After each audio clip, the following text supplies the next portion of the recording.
I'm definitely the first person to acknowledge that there is plenty of grey areas in what we do and plenty of complexity.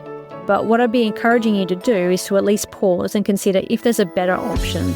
So is there a better option than just giving them that generic handout with 10 strategies or exercises or recommendations and expecting them to handle the implementation all on their own?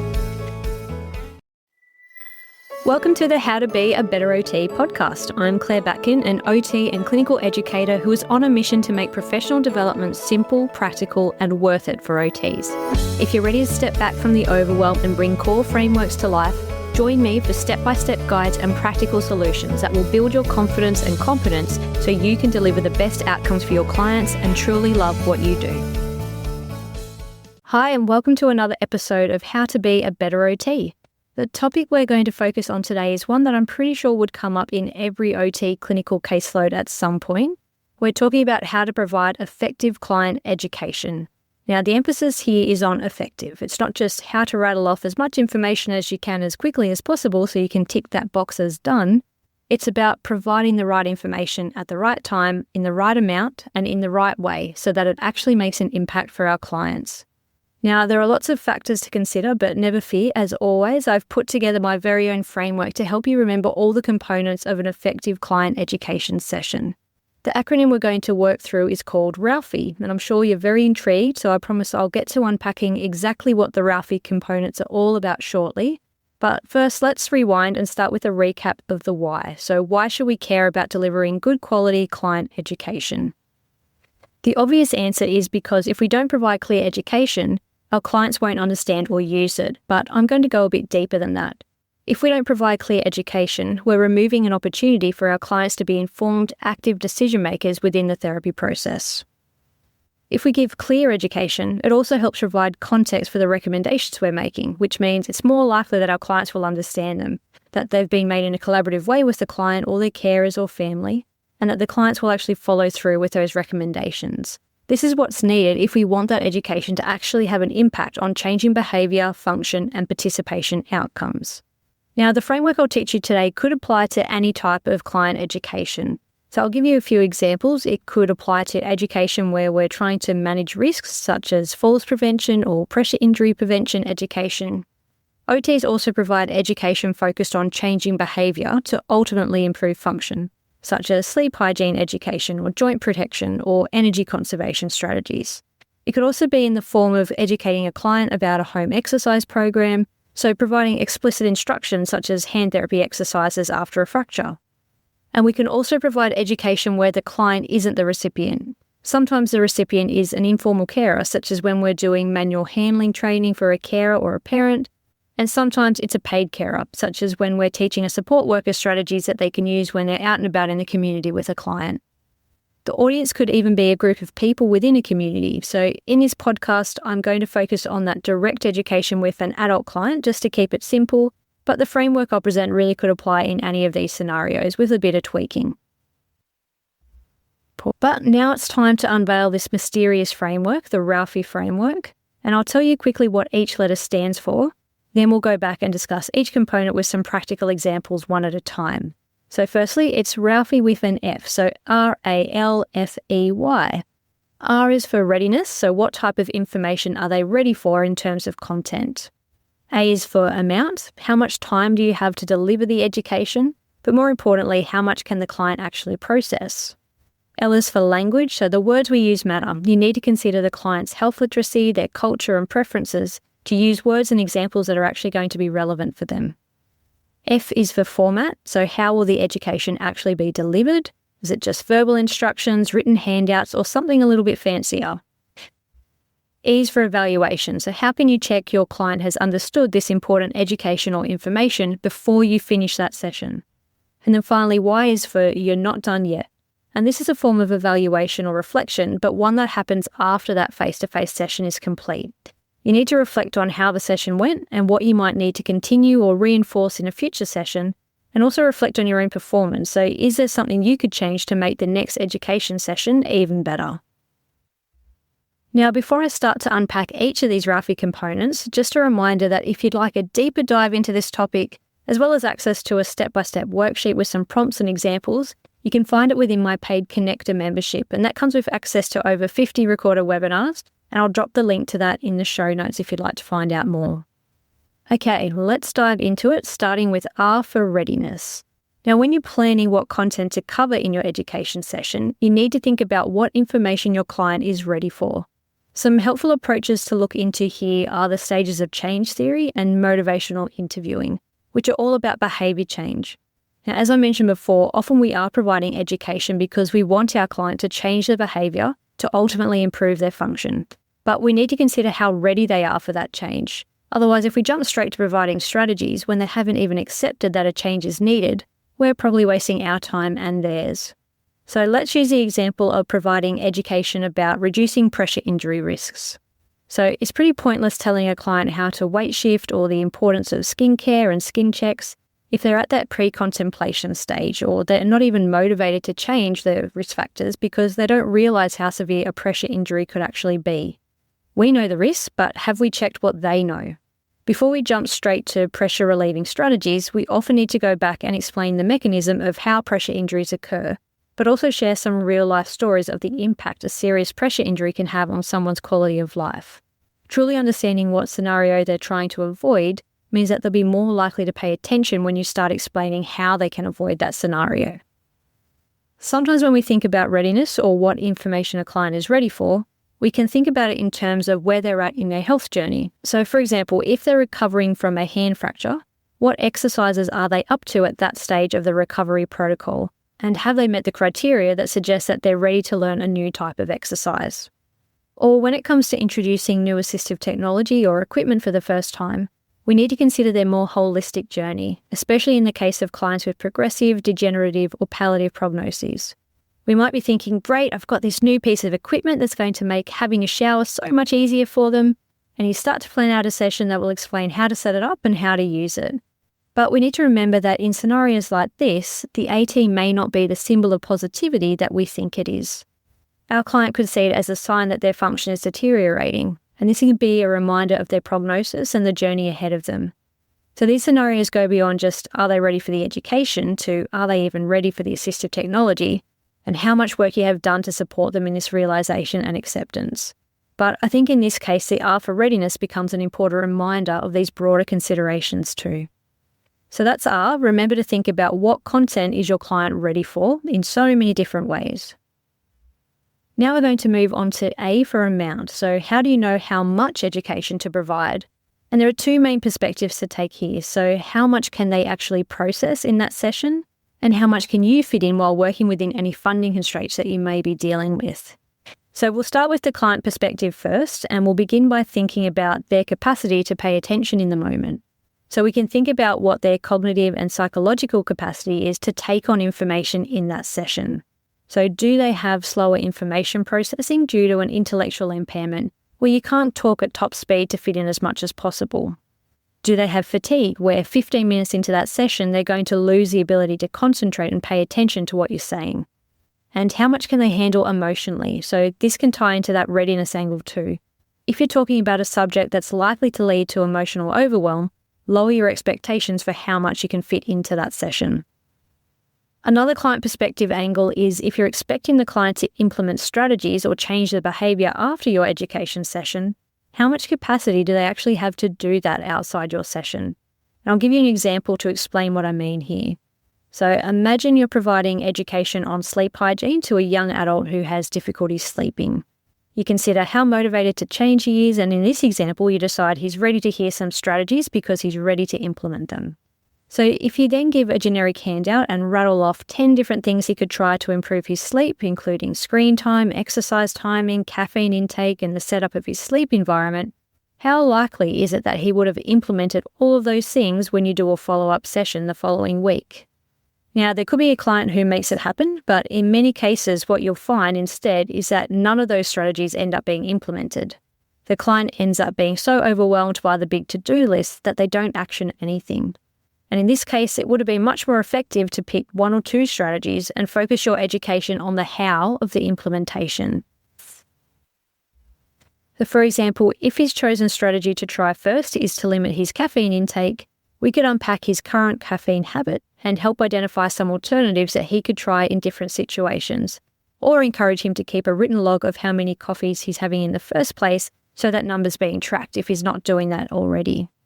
Now when we come back next week, hopefully we'll hear that there was some progress towards implementing that caffeine reduction strategy. Now you may be thinking, yeah, this is all well and good, but we usually don't have endless time or funding to be able to give all the education the person might need bit by bit. And yes, this may definitely be the case, particularly in funding models where you only have a limited number of sessions. But what we need to do here is to make sure the goals of what we're trying to achieve is actually realistic. Is it even realistic to think that we can solve someone's chronic sleep difficulties in 1 or 2 30-minute sessions of just talking to them? Or should we be pushing harder for more sessions? Or when this isn't an option, is there a way that we can be facilitating more of a self-management approach? Now, this could be that we only unpack 1 or 2 strategies and the rest is provided to a family member to help them implement after we've gone, once they've seen how we can tackle each strategy one at a time. Or can we use AI to help write a structured, self-paced education plan where that 1-page handout with 10 strategies is turned into a 10-week implementation program that we start with the client and then that they can maybe finish without us? Now, I know you're probably thinking, but this, but that, and I'm definitely the first person to acknowledge that there is plenty of grey areas in what we do and plenty of complexity. But what I'd be encouraging you to do is to at least pause and consider if there's a better option. So is there a better option than just giving them that generic handout with 10 strategies or exercises or recommendations and expecting them to handle the implementation all on their own? Okay, so we're only a third of the way through the RALFEY Framework, so let's keep moving. And remember, there is a full tutorial on this topic along with the worksheet in the Connector membership. Now we're up to L for language. So education almost always includes either verbal or written communication, so language must be carefully considered. The key place to start here is to think about their health literacy. So how familiar are they going to be with the complex medical or health terminology? When we're working one-on-one with a client, we can take an individualized approach and target the complexity to suit the person. So while most health literacy recommendations encourage us to target writing at a Year 8 level, a highly intelligent professional or academic will likely be seeking more than that. So know that it is okay to use more complex terminology when it makes sense to your client. Now, when you're providing education that needs to suit more than one individual though, then usually a plain language approach is helpful, and this is where you can look into some tech tools that might be able to help with this. There are health literacy checker tools available online, and I'm sure it's something that Claude or ChatGPT could help with as well, to actually simplify that complex clinician speak to something more client user-friendly. But just remember to only put in generic information, not client specifics, if you are using some of those AI-type tools. In terms of language, it's more than health literacy though, so it also considers things like culture, especially when it comes to giving examples that will be applicable to your client. So I'll give an example of what I mean here. Say you're providing education about strategies to help with self-care tasks, and you need to make sure that any examples aren't based on assumptions of how people within Australia typically complete tasks like showering or toileting, as chances are the way that your client from a different cultural background completes those tasks could be different. So my advice here when you're one-on-one with your client is to develop the examples together as part of the session, when you don't already know what is or isn't typical for your client. Or if you're needing to put together a written education handout, don't assume that you know what examples will make the most sense. So actually consult your clients or their families, whoever will be reading the handout, and get their input. Co-design that content together if you can, so that you know the language you use or the examples you choose will make sense for the audience you're intending it to be used with. Now we're up to F for format. So this is all about the how. How will the education be delivered? Now there are a few main go-to options: verbal instructions, written handouts, practical demonstrations, videos, and more. And what I'd like you to start with is think about what is your normal default go-to format when educating your clients. Chances are you have a written handout and you verbally talk them through that handout. Am I right? If you're already doing more than that, and if the format you're using varies between individuals, that is perfect. But if it's not, I want you to challenge your autopilot approach. So first of all, think about, how do you like to learn? If you went to see another health professional for your own needs, and they needed to tell you a heap of information about things that you needed to understand or remember or do, what format works for you? So is it just a written handout and a brief discussion? Or do you need more? Do you then go and do your own Googling and look for infographics or podcasts or YouTube videos? And which format do you find most convenient or helpful for your learning? Now, before you freak out and think, Claire's telling me I need to create a YouTube video or a podcast episode for everything I teach my clients, this is not the case at all. What I am encouraging you to do is to stop and think about whether this could be a better option. And you don't have to guess. Like in the language component I just spoke about where I told you to co-design with your clients, you can do the same here. So ask your client how they like to learn.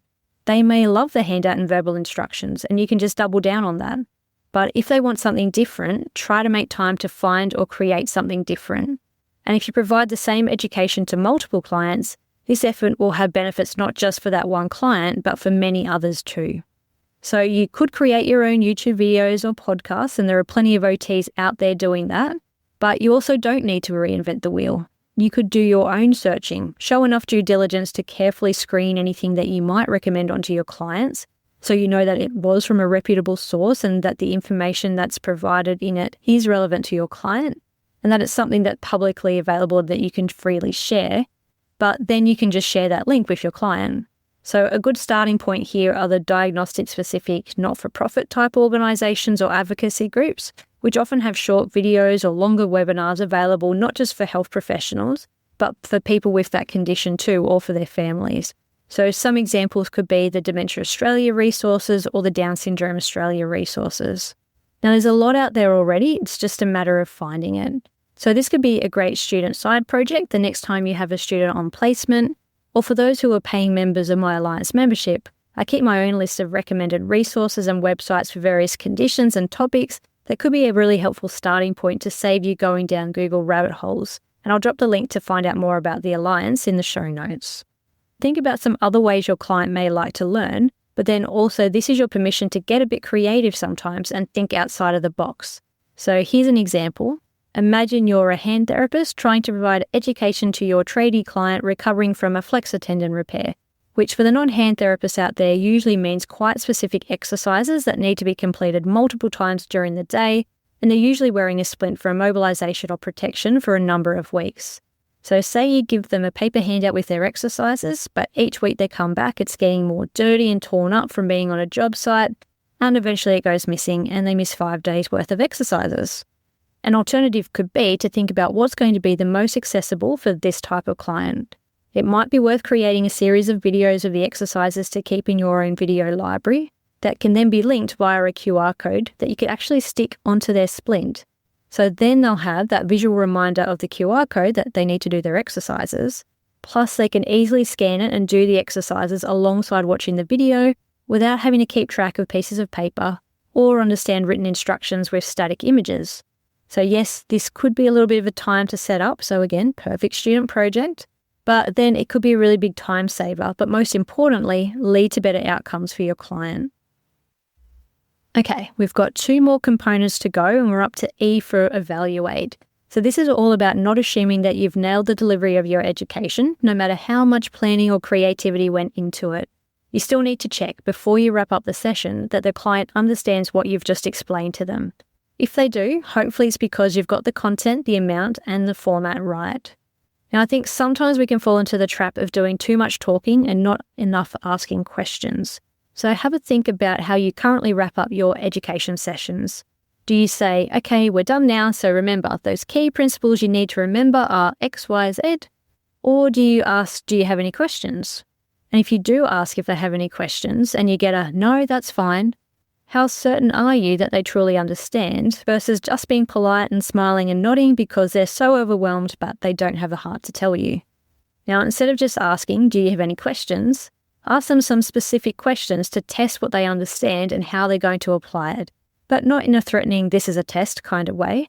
It could be something like, tell me which of one of those points was most surprising or most important for you, or we've gone through some strategies, but tell me again what your plan will be for tomorrow. Walk me through your nighttime routine and let's double check that you have all the information that you need to start using that sleep hygiene strategy that we're going to start with. Sometimes it's not about asking them questions, but about getting them to show you what they understand. So giving education about assistive technology is the perfect opportunity for this. Rather than just showing them how to adjust the legs of the shower chair, ask the client or their carer, whoever will be responsible, to actually have a go. Even for things that seem straightforward, just having that opportunity to give it a go in the safety of your presence is enough for them to build their confidence to make those little adjustments themselves if the shower chair has a bit of a wobble in it on an uneven floor. It helps build that self-management potential that I mentioned at the start. Another evaluation method, if you have, say, like a group education program and an audience who enjoys a bit of friendly competition, is to gamify it. So Kahoot is a popular program where you can set your own multiple choice questions and people can join via their mobile devices, and they can even choose their own username so they can be anonymous. But that gamification element can be really powerful for reinforcing that engagement and maximizing learning with the right audience. And finally, we have reached the home straight. We're up to Y, which is for you're not done yet. So random, I know, but this is about the evaluation beyond the in-session evaluation. Yes, I can go a bit overboard when it comes to evaluation, but I honestly see that it's often very underdone within clinical practice. But it can really hold the key to maximising outcomes and improving our efficiency and overall practice. So it needs all the attention that it can get. So whereas the in-session evaluation looked at their understanding and planning for implementation, this stage looks at whether they could retain that information longer term, and more importantly, whether they can apply it to their day-to-day life. How you do this will depend on funding constraints, so whether you actually have the ability to see them for a follow-up session or not, or even just a follow-up phone call. But when you can see them again, these are some of the things you should be thinking about. So ask them how they went using the information in their day-to-day life, and don't just accept, it's going good, thanks, if they can't really elaborate. So gently ask them some more questions to find out the details. If something didn't go right and they say they haven't been using the information, then you still need the details. So it's these details that will help you pinpoint whether it's the content, the amount, or the type of information that needs to be tweaked. If you don't ask some more questions and just repeat what you did in the previous session, you're going to get the same result. So let's use an example. Say you spent your last session providing 30 minutes of tips for energy conservation for someone with chronic respiratory problems.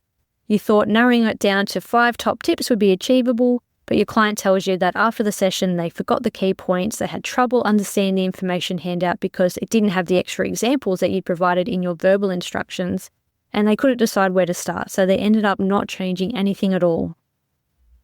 With this information, you go back and decide it'll be more effective to talk about one activity and the strategies that could apply to that activity, rather than how one strategy applies across multiple activities. Bit of a mouthful there, but for example, it could be that showering ends up being the main activity that they want to focus on. So you talk through how to just make that one activity a bit better, using the strategies that you mentioned, but giving them permission to just focus on applying it to that one activity. So in energy conservation, planning, pacing, and sitting down are key strategies. So you could say, plan your shower for the time when they have the most energy and make sure there is a gap for rest before and after it. Pacing could be to split up the activities that take place in the shower and prioritise the ones that are most important. So it could be their feet only get a good scrub every second shower, or their hair only gets washed every third shower. You still need to be mindful of what their standards and expectations are, but it could avoid the need for that overwhelming everything shower where they had to do all of those things on one day because they think just saving up the energy and doing it all in one burst is the best option. And then you can talk about the benefits of sitting down while showering. Even if they think their balance is fine, make sure they understand how much energy it actually takes to stand up versus sitting down for tasks. In that example, you went back and tweaked your approach for that client, but now also make sure you reflect on your overall approach to how you gave that initial education session. Was there anything that you could have changed to avoid some of those issues from happening in the first place? Was it that you tried to fit in too much to the session? Was it that you went with the default paper handout option, but something else would have been more beneficial? Making sure you reflect on what you could do differently next time is essential for becoming that better OT who is constantly learning and growing, which is what this podcast is all about. And that is it. We have reached the end of our tour of the RALFEY Framework. Hopefully you found it helpful for inspiring you to think about your own approach to client education. Now, yes, there will always be constraints on what we can achieve and how much time we can spend with our clients, but always start with the ideal and work back from there and deliver the best you can, rather than assuming something will be too hard or just not possible. Now, as I said, if you do want a deeper dive into client education, including access to a step-by-step worksheet, you can join the Your OT Tutor Connector membership. But if you'd like a deeper dive on a similar topic, the Alliance membership may be worth the extra investment. So within that library, I've got some topics that can relate to client education, including how to motivate and connect with those hard-to-engage clients, how to navigate situations where multidisciplinary team members might have conflicting goals or just there's too many goals that are overwhelming the client and preventing them from using any of the education that you have provided.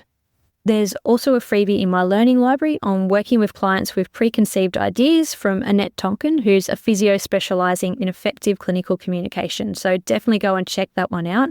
And remember, if you haven't accessed the learning library already, it's got over 100 free resources in there from downloads, videos, and webinars.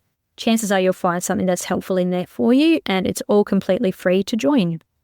So that is it. We have reached the end of the episode. Tune in for the next one where we'll be talking about how to do an OT home assessment. So whether you're a community OT reviewing someone with a falls history or a hospital OT doing a review to ensure that someone's safe for discharge, we'll cover what a home assessment actually involves. We'll also look at the different formats it can take when we physically can't go to the house or have the client present, and I'll share some recommended tools that you can check out as well. Thanks for listening, and I'll talk to you then. The information shared on this podcast is for general educational use only, so please always use your own clinical reasoning and seek appropriate professional supervision for any individual client situations. If you'd like to learn more with your OT tutor so that you can be a better OT who loves what you do, check out the Your OT Tutor website. The links will be in the show notes. There are free resources in the Learning Library, paid CPD memberships, online courses, supervision and mentoring opportunities, and options for your team to all learn together with me.